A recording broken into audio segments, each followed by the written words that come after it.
What's going on, Internet? Iron Jordan here. So today I'm bringing you another deck profile for the Digimon TCG. In set 1.0, we've already gone through, I think, 3 deck profiles, so this will be number 4. This is going to be my look at Black. Now, Black in set 1.0 has kind of gotten the short end of the stick. It received probably the lowest amount of cards in 1.0 of all the colors.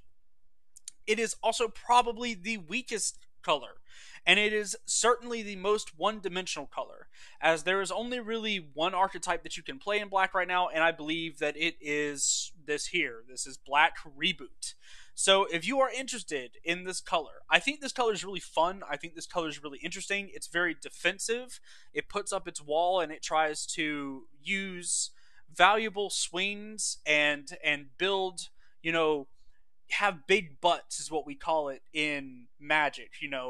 Big defense, play a lot of defense, and then just win through that. And Reboot is a really nice keyword because it allows you to attack with cards and then restand them. So if you don't know what Reboot is, it is the core mechanic of Black right now in 1.0, and it will be a core mechanic going into 1.5, and it seems like it is inherently Black as well as blockers like Black's gimmick in the Digimon card game seems like it's going to be, hey, we're going to run some defense, we're going to play some blockers, and that's just how it's going to be, which is really cool. It's really nice to have an archetype like that. All of the archetypes, all of the colors in Digimon seem pretty, they seem pretty defined, and that's how DBS was at the start. Although the waters did get a little muddied as it continued on, and that'll probably happen in Digimon. But I digress. Let's go ahead and hop into the deck. So firstly, we're playing 4 Kusariman. You can play a 5th Digitama in this deck if you really want to, because this deck does want to play the long game, so it's probably smart to play 5 Digitama. However, you guys already know I don't like playing 5 Digitama. The main thing is consistency. If you have a Digitama that you think is just better than the other Digitama that you have access to, then I would much rather play 4 of that one and always have it than to need that one in the niche situation where you would and not have it and all that other stuff, right? Next, we have our rookies. We are playing 16 rookies, which is a pretty average amount of rookies for any deck that wants to focus on Digivolving. So we've got 4 Toei Agumon. This card is just really good. It's probably our best thing to Digivolve on top of a level 2. It has Reboot. It combos really well with the Kusariman because if you have Reboot on your turn, the Digimon gets plus 1k, so it can check security a little bit easier. Then we have Teramon. Teramon, honestly, is just here to be another generic level 3. We don't have a lot of access to level 3s in this deck. The only other level 3 I think in the game we're not playing for Black, and it's the little mouse guy. I don't remember his name, but we're not playing him. Teramon's effect almost never comes up. It's inheritable that when you play a Digimon with the same name as the Digimon on top of it, you draw a card.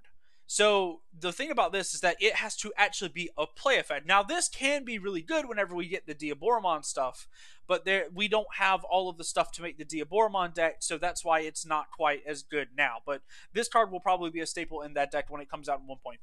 Then we have Gatsumon. Gatsumon is, I think, the only level 3 blocker in the game. I'm not quite so sure about that, but I've gone through all the commons and uncommons, separately, and I'm pretty sure Gatsumon is the only level 3 common in the game, or the only level 3 common, the only level 3 blocker in the game, which is really good. This deck has the benefit of, yes, it's very linear, and it's not super powerful at the moment, but it is very good against aggro. I mean, you'll see as we go down, we're playing so many blockers, we're playing so many defensive cards, and we even have some pretty cheap removal that I'm really a big fan of, and we'll talk about that as we continue to go. Then we have 4 Hadrurumon. This is just a 2-drop vanilla level 3, and so it's used to obviously starve your opponent, which is a big thing in set 1.0 if your opponent does not have a Tamer out. So obviously the changes that'll probably happen when 1.5 comes out is that Caramon will, if you want to play this, same build, Caramon will come out for, a cheaper level 3. If there's another 2-drop vanilla, we'll probably slot that in, or if there's something that synergizes with blockers better or synergizes with Reboot better, we'll probably play that. Next, we're moving on to our champions, our level 4s, of which we are playing 14. Now guys, the ratios in this deck are, I have done good amount of testing with this deck. I haven't touched it as much as like Rosemon or Yellow or my purple deck, but I have done a solid amount of testing in this deck, and I found that the most important thing was getting off to a good start by finding your level 4s, specifically your 3 most important level 4s. Now, I will say this, Black has 3 very good level 4s right now. We have Greymon, who has the inheritable of when this Digimon has Reboot, also has Jamming, which combos really well with some of our higher level guys, or combos really well with having a Toy Agumon underneath it, because you can give any of your level 5s Jamming and Reboot just off having a Greymon and a Toy Agumon underneath. So it's very good with the Andromon, or it's really good with the Metal Greymon that we'll talk about later, or the War Greymon. So we'll talk about that here in a second. Then we got Numemon, who simply is here because he is a 1 cost to evolve level 4.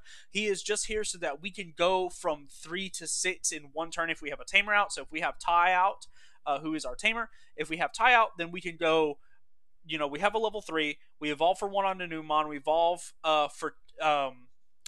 we evolve for 3 onto one of our 5s, and we actually do have to go into War Greymon to another turn. But this also does a lot of things of allowing us to, starve our opponent out as well. The 1 cost evolve level 4s have turned out to be really good in set 1.0. I think that if your colors have them, you probably should play them. I think Yellow is the only one right now that doesn't have it, which is kind of a shame, but hopefully they get theirs in 1.5. Then we're going to talk about Guardramon. This guy's like sneaky good. The only thing you really want to worry about with this guy is not putting a Toy Agumon underneath him, because he's wasting the Reboot. Otherwise, he is an incredible level 4 for 2 that just sits there as a 7 or 8k blocker, depending on if we have Tai out or not, and then just blots everything in the world.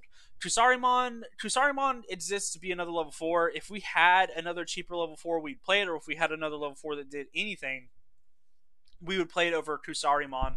He is simply here to get us to our 5s. And speaking of our 5s, the first one that we have at 4 is Andromon. Andromon is just a blocker, but as we talked about earlier, if you have a Greymon and a Toy Agumon underneath him, he becomes insane. He becomes absolutely insane. Especially if you have a Kusariman underneath that as well, at your level 2, that he's an 8k attacker every turn, so he's pretty safe to swing into most stats, especially against aggro. This stat's pretty good against Ricky Rush, and so we saw Ricky Rush actually win our first locals this week, and we're gonna have our second locals. We actually are gonna have 2 locals a week, but we have our second locals coming up in a couple days, and Ricky Rush got first place. I played actually in the final against Ricky Rush, and then everybody was like, "Oh, we're gonna build Ricky Rush," and if that starts to become the meta at our locals, I guess I'll just play Black, because Black seems to have a pretty good matchup against it. But Angelmon can just be a big guy who can attack and then restand to the end of, at the start of your opponent's turn if you have Reboot underneath him. Jamming is an incredibly good thing to give with the Greymon, so you don't have to worry about him being 8k, or you can start taking out your opponent's cards that are threatening your board or threatening your life. Then we have the Metal Greymon. So the Metal Greymon is awesome because he has Reboot inherently, so you don't have to have the Toy Agumon underneath him to give him Reboot, so you don't have to, combo as high up to get to him.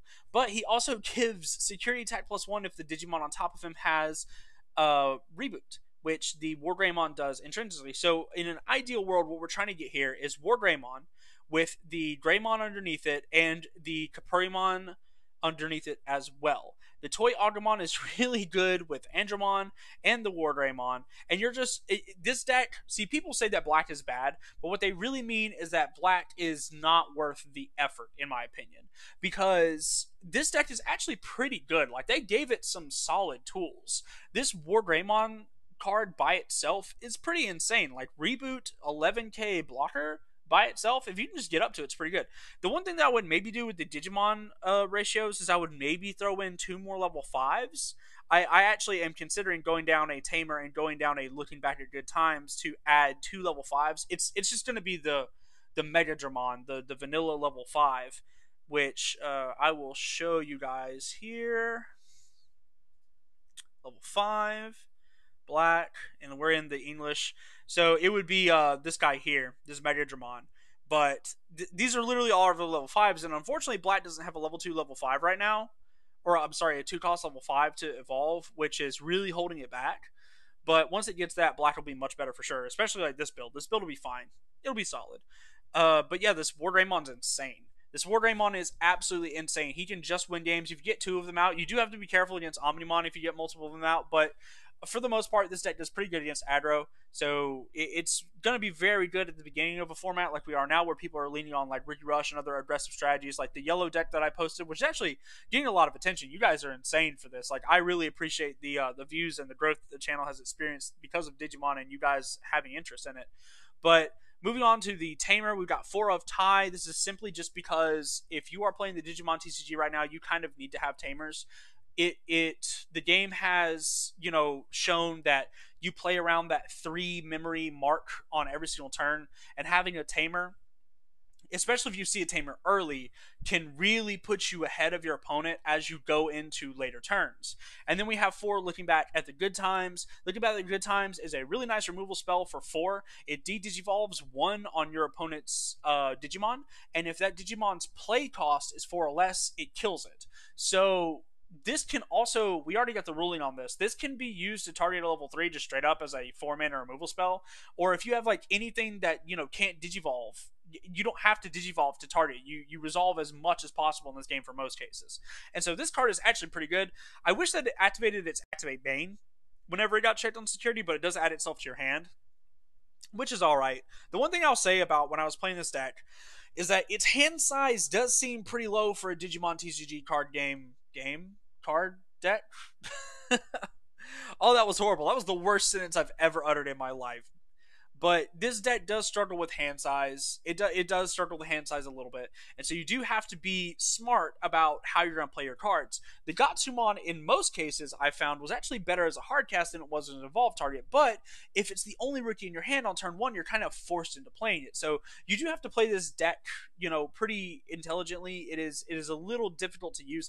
It definitely doesn't reward you the way that like green does, or like the way that purple does, where those are slightly more difficult decks in set 1.0. I actually think purple is probably the most difficult deck in the game right now, but purple really rewards you for playing it well and for playing a hard deck.